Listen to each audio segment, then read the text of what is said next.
Shalom jemaat Tuhan, selamat malam. Saat lagi kita akan mulai menyembah Tuhan. Mari sama-sama kita siapkan hati kita dan saya ajak kita sama-sama tundukkan kepala untuk berdoa. Bapa yang maha baik, Bapa yang maha kasih, terpujilah namamu Tuhan. Terima kasih Tuhan buat hari ini Tuhan. Kau sudah menjaga kami sepanjang hari, tiba saatnya kami Tuhan untuk memuliakan namamu Tuhan. Biarlah kami Tuhan boleh memuliakan Engkau dengan sungguh-sungguh Tuhan. Apa yang kami pujikan, apa yang kami sembah Tuhan boleh layak sampai ke hadirat-Mu Tuhan. Terima kasih Yesus, terima kasih Tuhan. Kami hendak memulai Tuhan hanya di dalam nama Yesus Kristus. Haleluya, amin.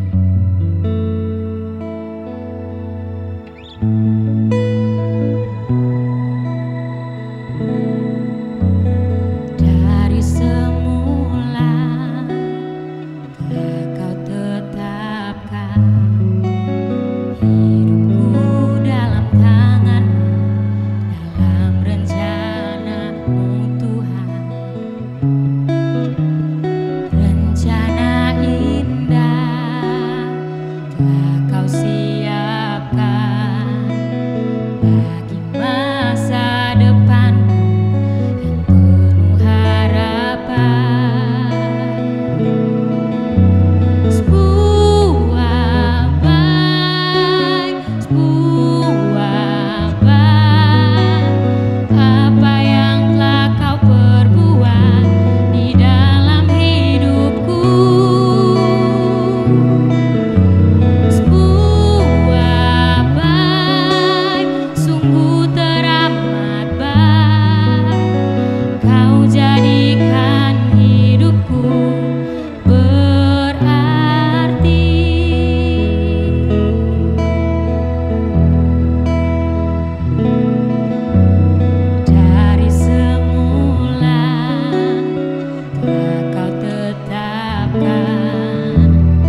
Tuhan, firman Tuhan hari ini berjudul Setia kepada firman-Nya.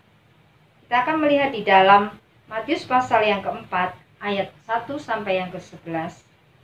Demikian firman Tuhan.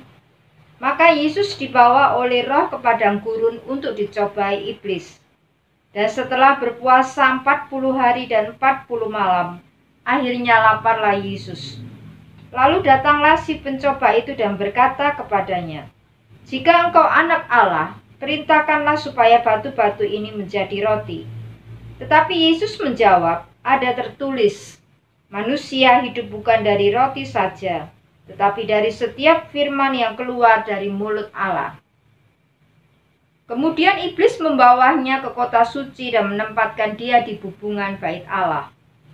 Lalu berkata kepadanya, "Jika engkau anak Allah, jatuhkanlah dirimu ke bawah, sebab ada tertulis mengenai engkau, Ia akan memerintahkan malaikat-malaikatnya, dan mereka akan menatang engkau di atas tangannya, supaya kakimu jangan terantuk kepada batu." Yesus berkata kepadanya, "Ada pula tertulis, janganlah engkau mencobai Tuhan Allahmu." Dan iblis membawanya pula ke atas gunung yang sangat tinggi, dan memperlihatkan kepadanya semua kerajaan dunia dengan kemegahannya, dan berkata kepadanya, "Semua itu akan kuberikan kepadamu jika engkau sujud menyembah aku." Maka berkatalah Yesus kepadanya, "Enyalah iblis, sebab ada tertulis, engkau harus menyembah Tuhan Allahmu, dan hanya kepada Dia sajalah engkau berbakti." Lalu iblis meninggalkan dia, dan lihatlah malaikat-malaikat datang melayani Yesus. Mengapa Tuhan Yesus dicobai? Kita mengetahui bahwa Tuhan Yesus adalah firman yang telah menjadi manusia. Kristus sebagai wakil manusia yang baru harus diuji dan dicobai. Di dalam Matius pasal 3 ayat 16 sampai 17, sesudah Yesus dibaptis, Roh Allah seperti burung merpati turun ke atas Yesus. Roh yang turun ke atas Yesus seperti burung merpati membawa Yesus ke padang gurun. Disitulah iblis, musuh besar itu, melancarkan siasatnya untuk menjerumuskan Tuhan Yesus yang telah amat lelah karena berpuasa selama 40 hari penuh. Perlu diketahui bahwa Tuhan Yesus berada di padang gurun adalah mutlak sebagai manusia. Sebagai Allah, tentu Ia tidak dapat dicobai. Di dalam Yakobus 1 ayat 13 dikatakan, "Apabila seorang dicobai, janganlah ia berkata, 'Pencobaan ini datang dari Allah.' Sebab Allah tidak dapat dicobai oleh yang jahat, dan Ia sendiri tidak mencobai siapapun." Kemanusiaan Yesus itulah yang dicobai. Dengan kecerdikan sebagai orang yang beribadat, iblis berusaha mengaburkan pokok persoalan dengan berkata, "Jika engkau anak Allah." Kata-kata iblis ini adalah sindiran terhadap perkataan Allah di Sungai Yordan yang mengatakan, "Inilah anak yang kukasihi, kepadanya lah aku berkenan." Matius 3 ayat 17. "Perintahkanlah supaya batu-batu ini menjadi roti," pinta iblis selanjutnya. Tapi iblis segera dibawa oleh Tuhan Yesus kembali kepada pokok persoalan yang sebenarnya dengan berkata, "Ada tertulis, manusia hidup bukan dari roti saja, tetapi dari setiap firman yang keluar dari mulut Allah."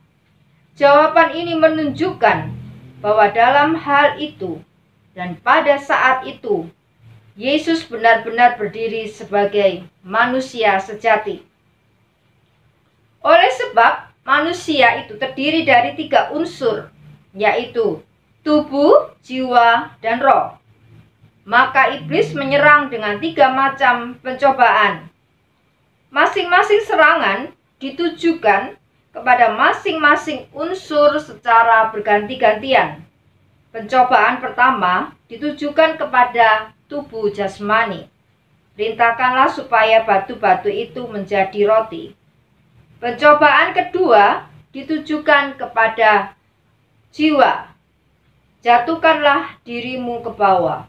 Artinya, perbuatlah menurut kehendak Yesus sendiri.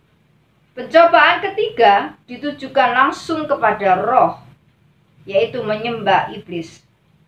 Pencobaan pertama menyarankan sesuatu yang masuk akal. Yang kedua menyarankan sesuatu yang bersifat meragu-ragukan. Yang ketiga menyarankan sesuatu yang sama sekali salah. Betapa sering iblis melancarkan godaan dengan cara demikian, langsung menyerang jasmani, jiwa, dan roh manusia. Mula-mula sarannya nampak masuk akal, lalu menimbulkan keraguan-raguan, dan selanjutnya sama sekali salah dan terkutuk. Dalam percobaan pertama, Yesus dikatakan disuruh mengubah batu menjadi roti. Seakan-akan iblis menaruh belas kasihan. Dan di dalam pencobaan kedua, iblis berlaku pura-pura hendak memuliakan Yesus. Tetapi di dalam pencobaan ketiga, segala kedok kepura-puraan atau tipu muslihat iblis dilepaskan, sehingga nyata maksud yang sebenarnya, yaitu menyembah iblis. 3 kali Tuhan Yesus mematahkan serangan iblis dengan menggunakan pedang roh, yaitu firman Allah. Di dalam Efesus 6 ayat yang ke-17 ada tertulis, 3 kali kita melihat rahasia kemenangan Yesus, yaitu tunduk kepada firman Allah. Kemenangan itu sempurna sekali, sehingga pada jawaban balasan terakhir, Yesus mematahkan tipu muslihat iblis dengan berkata, "Nyalah iblis, sebab ada tertulis, engkau harus menyembah Tuhan Allahmu, dan hanya kepada Dia sajalah engkau berbakti." Pada ketika itu juga, maka malaikat-malaikat datang melayani Yesus. Dengan demikian, rasa lapar pun hilang tanpa harus mengubah batu menjadi roti. Demikian juga firman Tuhan yang berbunyi, malaikat-malaikatnya akan menatang engkau di atas tangannya. Digenapi tanpa perlu menjatuhkan diri dari atas hubungan bait suci. Allah akan berfirman kepada semua malaikatnya, supaya mereka senantiasa melayani orang-orang yang mencari kemenangan dengan jalan setia kepada firman Tuhan. Dikatakan di dalam Yesaya 55 ayat yang ke-11, "Demikianlah firman Tuhan yang keluar dari mulutku. Ia tidak akan kembali kepadaku dengan sia-sia, tetapi ia akan melaksanakan apa yang kukehendaki dan akan berhasil dalam apa yang kusuruhkan kepadanya." Setiap keadaan yang kita alami di dunia ini, perkatakanlah firman Tuhan di dalam hidup kita. Setiap kali firman Tuhan yang keluar dari mulut adalah kebenaran, dan kebenaran itu akan berhasil kepada apa yang Tuhan kehendaki. Ucapkanlah kebenaran, dan kita akan dimerdekakan dari dosa dan maut. Biarlah kita setia membaca firman Tuhan, merenungkan dan memperkatakan itu dari mulut kita, sehingga kita beroleh kemenangan di dalam Yesus Tuhan. Sekian firman Tuhan, kiranya boleh menjadi berkat bagi kita semua. Tuhan Yesus memberkati.